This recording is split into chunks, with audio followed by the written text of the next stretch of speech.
Kamusta, mga minamahal kong kapatid? Naway ang biyaya at kapayapaan ng ating Panginoong Hesus ay mapasa inyo at sa inyong pamilya, ngayon at magpakailanman. Amen? Ako po si Pastor Antonio Junior at ako'y labis na natutuwa na muli akong narito, nagbabahagi sa inyo ng salita ng Diyos. Kanina nanalangin ako at humiling kay Diyos ng kumpirmasyon at ipinakita niya sa akin na marami sa inyo ang kailangang gumawa ng mga desisyon sa buhay at madalas kayong nalilito. Hindi ninyo alam kung alin ang tamang landas. At marami, sa kasamaang palad, dahil hindi nila alam kung paano magpapagabay sa Diyos, na uuwi sa paggawa ng maling mga desisyon. Mga kapatid, ang mga desisyong ito ay nagdudulot sa atin ng mga kahihinatnan. Kadalasan ay masama, mapait, at may ilan pa na tumatagal hanggang sa buong buhay. Dapat tayong magkaroon ng takot sa Diyos. Hindi takot na nangangamba, kundi paggalang, pagrespeto, at lubos na pagdepende sa Panginoon sa lahat ng ginagawa natin. Ayon sa Kawikaan 3:5, sabi ng Biblia, na kung tayo ay magtitiwala sa Panginoon ng buong puso at kikilalanin siya sa bawat landas na ating tinatahak, itutuwid niya ang ating mga daraanan. Mga kapatid, naaalala ko nung nagbago ako at ibinigay ang buhay ko kay Jesus. Magulo noon ang buhay ko. Lahat ay hindi maganda ang nangyayari. Wala nang masasama pa kung tutuusin. Pero nagpasya akong sumunod sa Diyos. Nagdesisyon akong matuto mula sa Panginoon kung paano maging tama. Dahil dati akong walang gabay. Pero ngayon, mayroon na akong salita ng Diyos at nasa akin na ang Espiritu Santo. Mga kapatid, nasa akin na ang mga sangkap ng tagumpay. Doon nagsimula magbunga ang aking pagsunod. Hindi dahil sumunod ako sa Diyos para lang ako'y pagpalain. Hindi. Gusto ko lang mapasaya ang puso ng Ama ko at doon ang sikreto. Maraming tao, mga kapatid, ang sumusunod lang dahil sa relihiyon at takot sa impyerno o kaparusahan. Hindi iyon ang pangunahing layunin. Dahil maaari itong magdulot sa atin ng pagkapagod, kalungkutan at kawalan. Hindi nito mapupuno ang ating buhay. Kung malapit ka sa Diyos, malaking pagkakaiba ang nadarama. Kapag gusto mong pasayahin ang puso ng iyong Ama, ang iyong Amang nasa langit, doon nangangako ang Diyos na gagawin niya ang isang bagay para sa iyo. Ibibigay niya ang mga hangarin ng iyong puso. Ano ang hangarin mo sa iyong buhay? Magkaroon ng pinagpalang kasal, magkaroon ng mabungang ministeryo, magkaroon ng kasaganaan sa pananalapi.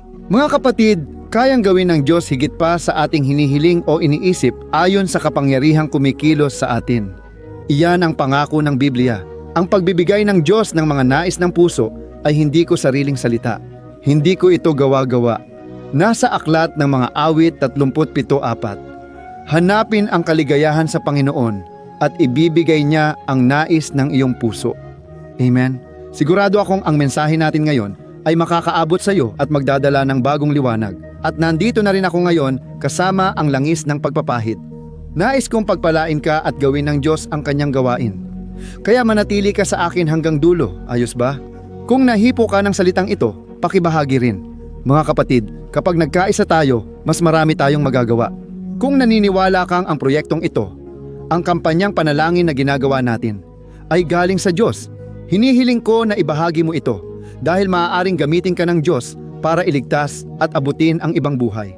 Nakinig na ako sa maraming patotoo ng mga taong nagsimulang sumabay sa panalangin sa umaga at gabi matapos itong ibahagi sa kanila. Gusto ka ring gamitin ng Diyos, luwalhati sa Diyos. Hinihiling ko lang na mag-subscribe ka sa aking channel, mabilis lang ito. I-click mo lang ang button na mag-subscribe na nasa ibaba.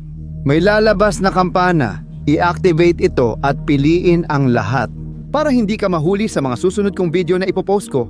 At huwag mo ring kalimutang i-click ang like. Nakakatulong ito sa YouTube na maintindihan na mahalaga ang nilalaman at ipapadala ito sa mas maraming tao.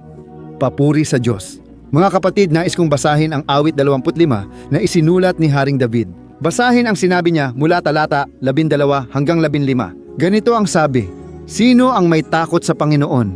Siya'y gagabayan sa tamang landas, mamumuhay ng masagana, at mamanahin ng kanyang lahi ang lupa.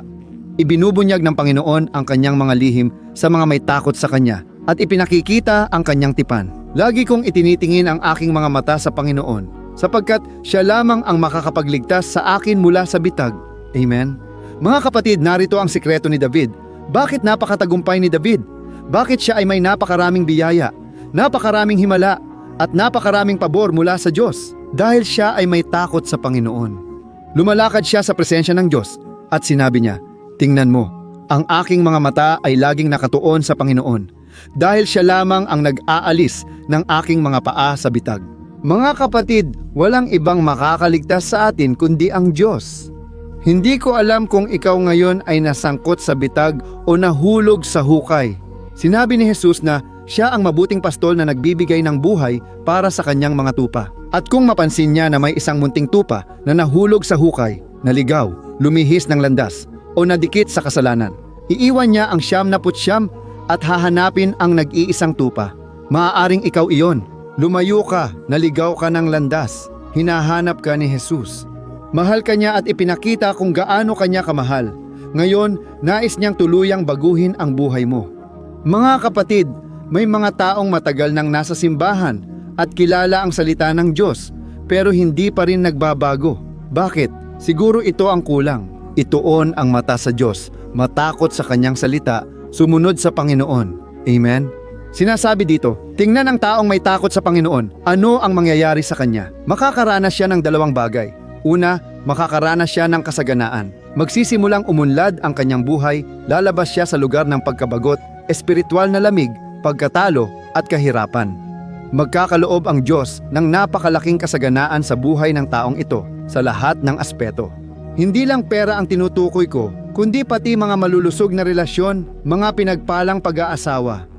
Ang tinutukoy ko dito ay mga taong tunay na masaya. Kahit kaunti lang ang mayroon sila, may kapayapaan sila sa kanilang puso. Alam kong may nakikinig sa akin dito. Wala silang pera o ari-arian, pero taglay nila ang pinakamahalaga, ang presensya ng Espiritu Santo. Sila ay mga masayang tao. Mga taong marunong makisama sa iba, na may tunay na pamilya, isang pamilyang nagkakaisa. Amen? Iyan ang pinakamahalaga, mga kapatid. Kaya, sinasabi dito, tingnan mo. Ang taong ito ay mamumuhay sa kasaganaan. Ang kanyang mga lahi ay magmamana ng lupa. Ibig sabihin, magmamana ng mga pangakong mula sa Diyos. At ipapahayag ng Diyos ang kanyang mga lihim. Ito ang pangalawang biyaya, dahil ang una ay kasaganaan, at ang pangalawa ay pagiging malapit. Mga kapatid, ang taong may takot sa Diyos ay malapit sa Panginoon. Alam niya ang mga plano ng Diyos. Alam niya kung nalulugod sa kanya ang Diyos o hindi. Sinabi niya, tingnan mo, makikilala ng taong ito ang tipan at pangakong ibinigay ng Diyos. Ito ang dalangin ko para sa iyong buhay. Kailangan mong magkaroon ng takot sa Diyos. Sabi niya, tingnan mo, gagabayan ng Diyos ang taong ito sa tamang landas. Ibig sabihin, hindi gagawa ng desisyon ang Diyos para sa iyo. Ikaw ang kailangang magdesisyon. Kailangan mong pumili, pero gagabayan ka ng Diyos. Madalas kang kinakausap ng iba at direkta ka ring kinakausap. Amen? Hindi ka pababayaan ng Diyos sa pagpili. Pero mga kapatid, napapansin ko ang isang bagay. Halos lahat ng Kristiyano, lahat ng lalaki at babae ng Diyos, sa isang punto, nalilihis din sila sa tamang landas. Napakahirap manatiling tapat hanggang sa dulo. Dumarating ang panahon sa buhay mo na minsan, ang puso mo ay nalilihis o nanlalamig. Oh, minsan, hindi ka na ganoon kamahal sa mga tao. Hindi ka na ganoon kamaunawain. Tayo ay may pagkukulang, mga kapatid. Hindi ako nandito para sabihin na tayo ay perpekto, na ang lahat ay magiging diretso lang, magiging perpekto, hindi ba? Minsan parang magulo ang buhay Kristiyano natin, di ba? Minsan, nanood ako ng video sa YouTube na nagpapakita kung paano tumitibok ang puso natin, di ba? Ganito ang buhay natin, Ang puso natin, di ba? Kung tuwid ang puso natin, alam mo ba ibig sabihin nun? Patay na tayo. Kaya, mga kapatid, mahalaga ang may taas at baba. Hindi ko sinasabing dapat parang roller coaster ang nararamdaman mo. Minsan ayos ka, minsan hindi. Pero ang sinasabi ko, kahit wala pang balanse. Kahit na minsan ay puro pagsubok, minsan naman ay saya. Pero syempre, mas madalas ang pagsubok kaysa saya, di ba? Pero gusto kong sabihin na normal lang yan. Ganyan talaga ang buhay natin. Mga kapatid, ang puso natin ay may hilig na hindi sumunod sa Diyos, hindi hanapin ang kabanalan, hindi ganon. Ang hilig pa rin natin ay magkasala, gawin ang mali. Mayroon tayong kahinaan sa ating laman at dahil dito, kailangan nating umasa sa Diyos. Ang Biblia ay nagsasalita tungkol sa isang lalaki na ang pangalan ay Samson. Siya ay napakalakas sa pisikal, ngunit meron siyang kahinaan sa kanyang laman. Mahina siya pagdating sa mga babae at hindi niya nagawang mapanatili ang pagsunod. Maari sanang ginamit niya ang kanyang kahinaan para umasa sa Diyos at tiyak na bibigyan siya ng Diyos ng kinakailangang lakas, bibigyan siya ng Diyos ng kakayahan, ngunit hindi niya ito ginawa, sumuko siya sa kanyang mga pita ng laman. Tingnan mo, may sasabihin ako sa iyo. Kung gusto mong masira at mawasak ang buhay mo, sundin mo ang puso mo. Pero kung gusto mong magkaroon ng pinagpalang buhay, hanapin mo ang gabay ng Diyos sa lahat ng gagawin mo. Amen? Naalala mo ba yung sinabi ko sa simula tungkol sa pangako sa Kawikaan 3? Kung magtitiwala ka sa Panginoon ng buong puso mo at kikilalanin siya sa lahat ng landas mo, itutuwid niya ang bawat isa sa mga iyon. Aleluya! Mga kapatid, dagdag pa ni David, pansinin ninyo, dahil nais ko ng kasaganaan at maging malapit sa Diyos, lagi kong itinututok ang mata ko sa Panginoon, dahil siya lang ang makakapagligtas sa akin sa bitag. Mga kapatid, si David ay isang lubos na pinagpalang tao ng Diyos. Pero alam natin na dumaan siya sa maraming pagsubok, maraming laban, at gaya ng sinabi ko, hindi ibig sabihin na may mali kapag tayo ay dumadaan sa mga pagsubok. Hindi. Kahit kasama mo na ang Diyos at kontrolado mo na ang buhay mo, susubukan pa rin ng kaaway na ilayo ka sa Kanya. Maglalagay siya ng mga patibong sa iyong daraanan. Kaya kailangan mong maintindihan na bahagi talaga ang mga patibong. At araw-araw, kailangan mong lumakad sa presensya ng Panginoon. Kaya ko sinasabi, kapag nakaluhod ka, mas hindi ka madadapa. Pero kapag iniisip mong matatag ka na, iniisip mong nakatayo ka na. Mga kapatid, dumarating ang patibong at nagiging tali ito sa buhay ng tao. Kaya, naranasan ni Dabi ang matinding pagsalungat mula kay Haring Saul bago siya maupong hari. Si Haring Saul ang makapangyarihan at labis siyang nainggit kay Dabi. Pumasok si Satanas sa kanyang puso at nagalit siya kay Dabi. Kaya, ipinapakita ng Biblia na si Dabi kahit kailan ay hindi nagtanim ng sama ng loob o galit. Siya, sa halip ay pinatawad si Saul. Pwede pa nga niyang patayin si Saul sa isang pagkakataon, pero hindi niya ginawa iyon dahil may takot siya sa Diyos. At sasabihin ko sa iyo ang isang bagay, ang matagumpay na Kristiyano ay yung nakalampas sa mga patibong sa kanyang paglalakbay. Ang taong nagtagumpay sa buhay, sa kanyang paglalakad kasama ang Diyos, ay yung napagtagumpayan ang bawat patibong na lumitaw sa kanyang daraanan. Napagtagumpayan ni David ang lahat ng patibong at naging matagumpay sa lahat ng ginagawa niya. Nagkakaisa ang pamilya niya, may kapayapaan, kasaganaan at malapit sa Diyos. Ngunit sinasabi ng Biblia na sa kasamaang palad, isang araw, si David ay sobrang saya, sobrang kontento sa kanyang mga tagumpay, kaya nagpasya siyang huwag sumama sa labanan. Doon, lumaban ang buong hukbo ng Israel habang mag-isa lang si David na walang ginagawa. At alam mo, may kasabihan na ang walang ginagawa ay nagiging kasangkapan ng demonyo. Si David ay walang ginagawa, naglalakad-lakad sa palasyo, marahil iniisip, di ba? Tingnan mo kung gaano ako kabait at dami ng nagawa ko, pati yaman at kasaganaan ko. Habang naglalakad siya roon, dumating ang bitag mga kapatid. Ipinaglagay ng dyablo sa isip niya ang isang pagnanasa, isang makamundong pagnanasa. Dahil habang naglalakad siya sa palasyo, nakita niya ang isang napakagandang babae na naliligo.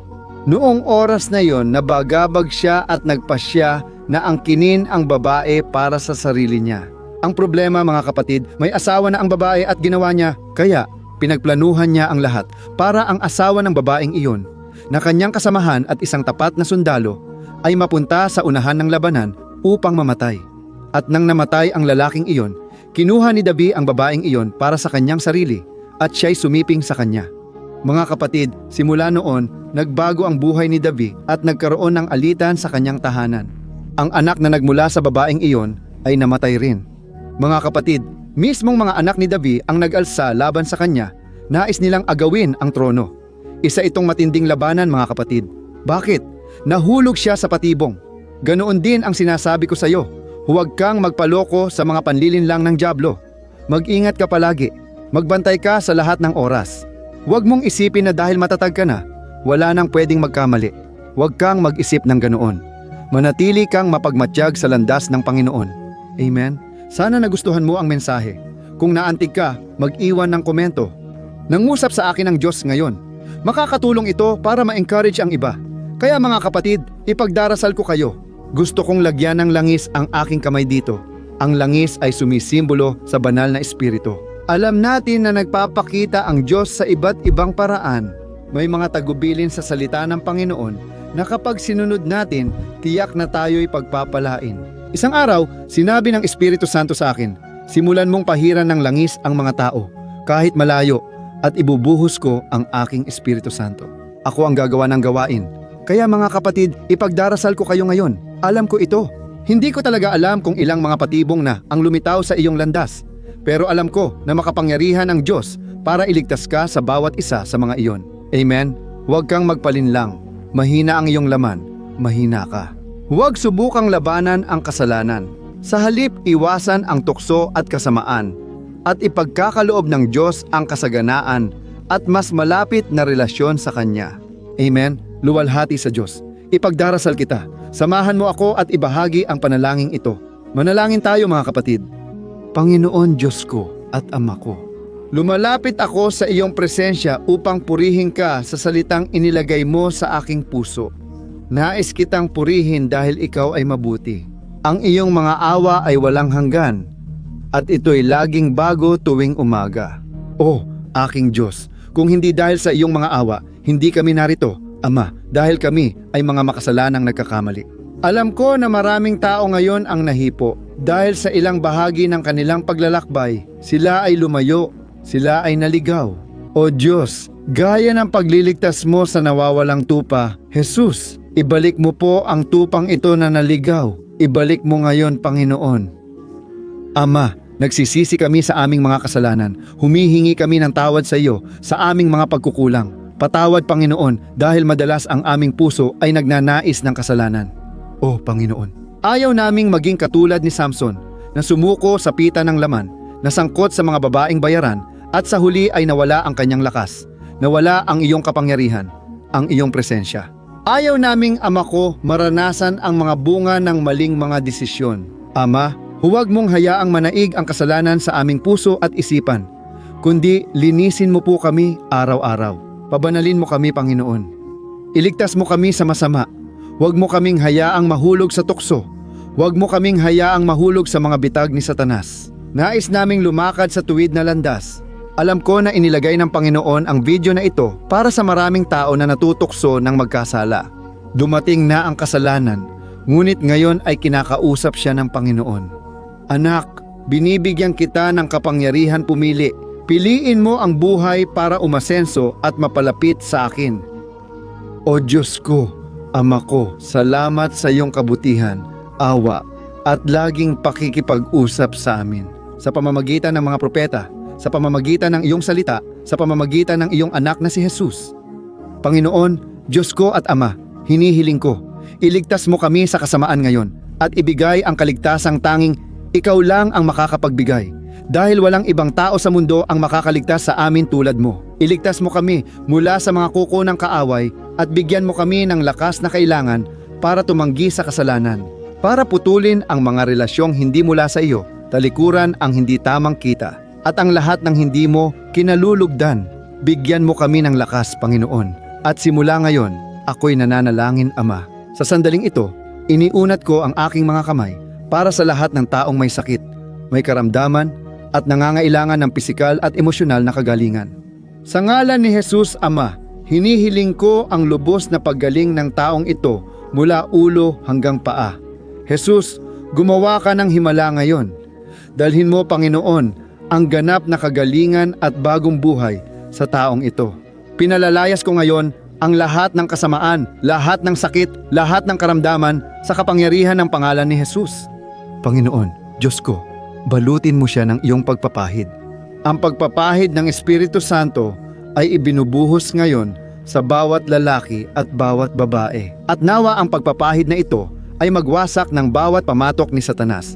Lahat ng bagay na hindi galing sa Diyos, bawat kalungkutan sa kaluluwa, bawat depresyon, mabuwal nawa ito sa pangalan ni Jesus.